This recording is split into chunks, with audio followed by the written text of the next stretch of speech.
And there's a lawsuit. Can I go to the NSA? Sure.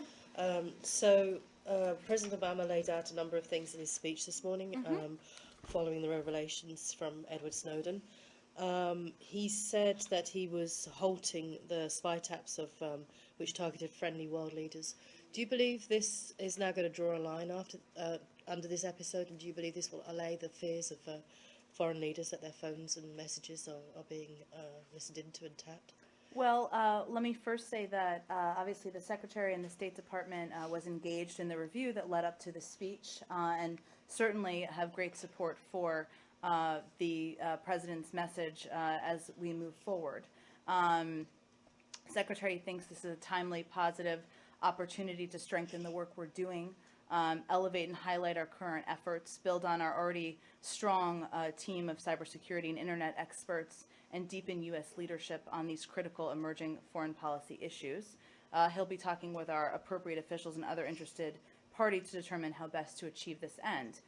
To your question, clearly we've long said that our hope was that we could not only work with our counterparts around the world to strengthen our intel gathering cooperation, but to move past this in the future, and that continues to be our hope. We will play a role as appropriate in implementing these recommendations and announcements made by the President, and certainly the Secretary is supportive of the remarks he made today. And can I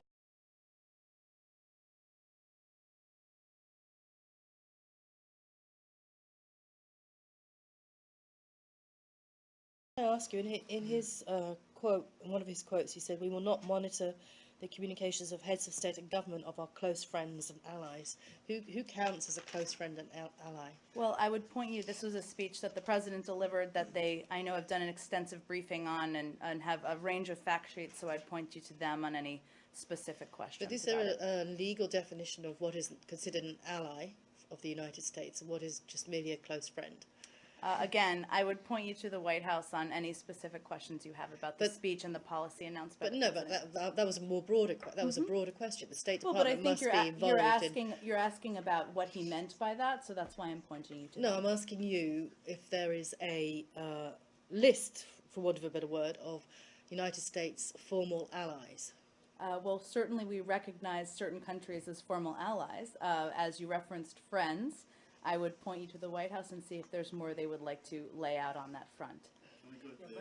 Yeah, can continue on NSA. But since State Department handles foreign relations for the country, what is the State Department's definition of friendly or allies countries? I don't have any further definition for all of you. Obviously, our focus now is working to implement these recommendations moving forward, to hear from our friends and allies and work with them to address concerns and brief them on what this will mean moving forward. But do you have a formal list of friends and allies countries, or it depends on case-to-case basis? I just don't think I'm going to have much more for you on this particular question. Again, one more. What do you do in case one of your friends, which is a key ally in fight against terrorism, the leader of that country passes on some nuclear secrets to a rogue country? It means there have been instances in the past.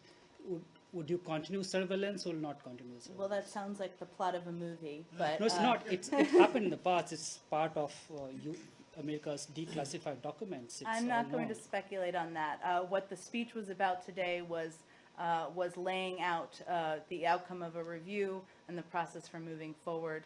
That's what our focus is on. But do you think this new move would reduce the tension the U.S. had with its friends and allies on this particular issue? I'm sorry, can you say that one more time? The President's announcement today, do you think would help in reducing the tension between U.S. and its friendly countries? Well, again, I think as I said to Joe, obviously it shows the President's commitment, the review itself, and the work that the interagency did on coming up with these recommendations.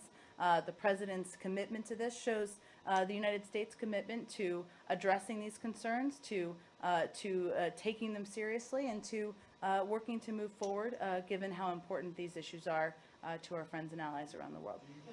This review would ever have been undertaken had it not been for Snowden's disclosures? Well, that's impossible for me to evaluate. Why? Because it's looking back into a scenario that isn't actually the reality of what we've dealt with. You don't think that his revelations are in large part what brought this review to happen?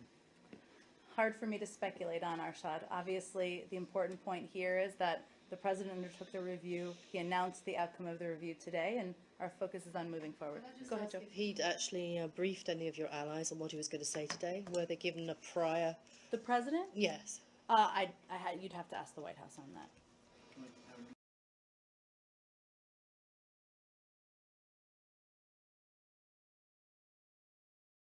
Well, I You're would saying take that- issue with your Oh, characterization. really? Well, you're not confirming any of these reports, whether they're true or not.